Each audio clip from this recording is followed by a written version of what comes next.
जय श्री कृष्णा। आप सभी का आपके अपने चैनल समृद्धि में स्वागत है। आज इस वीडियो में सुनेंगे पुरुषोत्तम मास महात्म्य कथा का अध्याय 12। नारद जी बोले, जब शंकर भगवान चले गए तब हे प्रभु, उस बाला ने शोक करके क्या किया, सो मुझ विनीत को धर्म सिद्धि के लिए कहिए। श्री नारायण बोले, इसी प्रकार राजा युधिष्ठिर ने भगवान कृष्ण से पूछा था, सो भगवान ने राजा के प्रति जो कहा सो हम तुमसे कहते हैं, सुनो। श्री कृष्ण बोले, हे राजन, इस प्रकार जब शिव जी चले गए तब वह बाला प्रभावित हो गई और लंबे श्वास लेती हुई, बड़ी डरी हुई, वह कृशोदरी अश्रुपात करके रोने लगी। हृदयाग्नि से उठी हुई ज्वाला से जलते हुए अंग वाली वह तपस्विनी कन्या वनाग्नि से जले हुए पत्ते वाली लता की तरह हो गई। दुख और ईर्ष्या को प्राप्त उस कन्या का बहुत समय व्यतीत हो गया। जिस प्रकार चूहे के बिल में घुसकर आक्रमण करके सर्प उसे वश में कर लेता है, उसी प्रकार उपयुक्त सोचनीय अवस्था को प्राप्त उस तपस्विनी बाला पर उस प्रभु काल ने आक्रमण कर उसे वश में कर लिया। वर्षा ऋतु में मेघ से घिरे हुए आकाश में बिजली चमक कर जैसे नष्ट हो जाती है, उसी प्रकार तपस्या से जले हुए पाप वाली वह कन्या अपने आश्रम में मर गई। उसी समय धर्मिष्ठ यज्ञसेन नामक राजा ने बड़ी सामग्रियों से युक्त उत्तम यज्ञ किया। उस यज्ञ कुंड से सुवर्ण के समान कांति वाली एक लड़की उत्पन्न हुई। वही कुमारी द्रुपद राज की कन्या के नाम से संसार में विख्यात हुई। पहले जो मेधावी ऋषि की कन्या थी, वही सब लोगों में द्रौपदी नाम से प्रसिद्ध हुई। उसी को स्वयंवर में मछली को वेद कर भीष्म, कर्ण आदि राजाओं को तृण के समान कर शुभित रज मंडल दल में अर्जुन ने पांचाली को पाया। हे मुने, वह द्रौपदी दुष्ट दुस्साहसन द्वारा बाल पकड़कर खींची गई और उसे हृदय विदीर्ण करने वाले वचन सुनाए गए।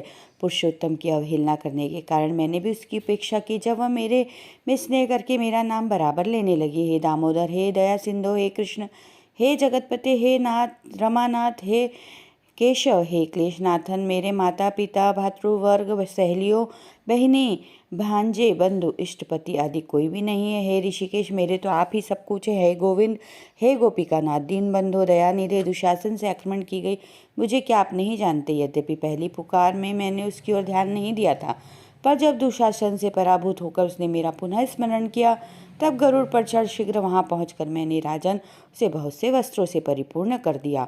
सदा मेरे में स्नेह करने वाली मैं ही प्राण, जिसके ऐसी सदा मेरे भजन में पारायण मेरी अत्यंत प्रिया सती सखी मुझको प्राणों के समान होने पर भी पुरुषोत्तम की अवहेलना करने के कारण उसकी उपेक्षा करनी पड़ी। पुरुषोत्तम का तिरस्कार करने वाले का मैं पतन कर देता हूँ। यह पुरुषोत्तम मुनियों और देवताओं से भी सेव्य है। फिर समस्त कामनाओं को देने वाला यह पुरुषोत्तम मनुष्यों द्वारा तो सेवनीय है। अतः आगामी पुरुषोत्तम की आराधना करो। 14 वर्ष के संपूर्ण होने पर तुम्हारा कल्याण होगा। हे पांडुनंदन, जिन पुरुषों ने द्रौपदी के बालों को खींचते हुए देखा है, महाराज, उनकी स्त्रियों की अलकों को मैं क्रोध से काटूंगा। दुर्योधन आदि राजाओं को यमराज के भवन पहुंचाऊंगा। बाद तुम समस्त शत्रुओं का नाश कर राजा होंगे। न मेरे को लक्ष्मी प्रिय, न मेरे को बलभद्र भी प्रिय, और न वैसे मेरे को देवी देव की, न प्रद्युम्न, न सात्यकी प्रिय है। जैसे मेरे को भक्त प्रिय है, वैसा कोई प्रिय नहीं है। जिसने मेरे भक्तों को पीड़ित किया, उससे मैं सदा पीड़ित रहता हूँ। हे पांडव, उसके समान मेरा कोई शत्रु अन्य नहीं है। इसके अपराध का फल देने वाला यमराज है, क्योंकि वह दुष्ट दंड देने के लिए भी मेरे से देखने के योग्य नहीं है।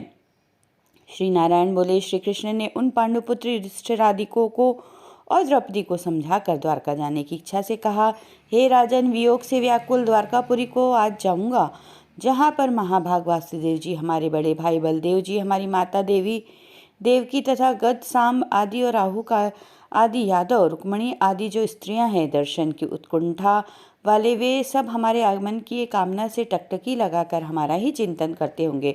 श्री कृष्ण बोले, इस प्रकार कहते हुए देव श्री कृष्ण के गमन को जानकर पांडुपुत्र किस प्रकार गदगद कंठ से बोले, जिस प्रकार जल में रहने वालों का जीवन जल है, उसी तरह हम लोगों के जीवन तो आप ही हैं। हे जनार्दन, थोड़े ही दिनों के बाद फिर से दर्शन हो। पांडवों के नाथ हरि हैं और 3 लोकों में दूसरा कोई नहीं है। इस प्रकार सामने ही सब लोग कहते हैं, अतः हम लोगों की हमेशा रक्षा करें। हे जगदीश्वर, हम लोग आपके हैं, ये भूलिएगा नहीं। हम लोगों के चित्तरूप भ्रमरों का जीवन आपका चरण कमल ही है। आप ही हमारे आधार हैं, इसलिए बारंबार हम सब प्रार्थना करते हैं। इन पांडुपुत्रों के निरंतर इस तरह कहते रहने पर श्री कृष्णचंद्र प्रेमानंद में मग्न होकर धीरे धीरे रथ पर सवार होकर पीछे चलने वाले पांडुपुत्रों को लौटाकर द्वारकापुरी को गए। श्री नारायण बोले। इसके बाद श्री द्वारकानाथ श्री कृष्णचंद्र के द्वारकापुरी जाने पर राजा युधिष्ठिर अपने छोटे भाइयों के साथ तप करते हुए तीर्थों के भ्रमण को गए। हे ब्राह्मण, नारद भगवान के प्रिय पुरुषोत्तम मास में मन लगाकर और श्री कृष्णचंद्र के वचनों का स्मरण करते हुए अपने छोटे भाइयों से तथा द्रौपदी से राजा युधिष्ठिर बोले, अहो, पुरुषोत्तम मास में होने वाले अत्यंत उग्र पुरुषोत्तम का महात्म्य सुना है। पुरुषोत्तम भगवान के पूजन किए बिना सुख किस तरह मिलेगा। इस भारतवर्ष में वह धन्य है, वह पूज्य है, वही श्रेष्ठ है जो अनेक प्रकार के नियमों से पुरुषोत्तम भगवान का पूजनाचरण किया करता है। इस तरह समस्त तीर्थों में भ्रमण करते हुए पांडुपुत्र पुरुषोत्तम मास के आने पर विधि पूर्वक व्रत करने लगे। हे मुने नारद, व्रत के अंत में 14 वर्ष के पूर्ण होने पर श्री कृष्ण भगवान की कृपा से अतुल निष्कंटक राज्य को प्राप्त किए।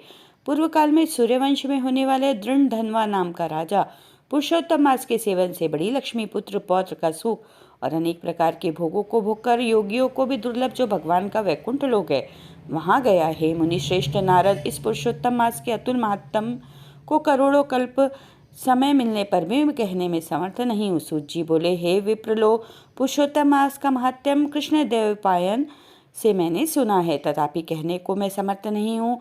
इस पुरुषोत्तम मास के अखिल महात्म्य को स्वयं नारायण जानते हैं या साक्षात वैकुंठवासी हरि भगवान जानते हैं, परंतु ब्रह्मादि देवताओं से नमस्कार किए जाने वाले चरण पीठ जिनके ऐसे गोलोकनाथ श्री कृष्णचंद्र भी अपनाए हुए पुरुषोत्तम मास का संपूर्ण महात्म्य नहीं जानते हैं, तो मनुष्य कहाँ से जान सकता है। इति श्री बृहन्नारदी पुराणे पुरुषोत्तम मास महात्म्य 12वां अध्याय। श्री पुरुषोत्तम भगवान की जय, विष्णु भगवान की जय। वीडियो अच्छा लगे तो प्लीज़ उसे लाइक करें, फ्रेंड्स और फैमिली में शेयर करें। चैनल पर यदि आप नए हैं तो प्लीज़ चैनल को सब्सक्राइब करें, साथ ही बेल आइकन को जरूर प्रेस करें जिससे आगे आने वाले नए वीडियो और अधिक मास से जुड़े हुए वीडियो का नोटिफिकेशन आप तक सबसे पहले पहुंचे। मिलेंगे अगले वीडियो में, तब तक के लिए जय श्री कृष्णा, राधे राधे।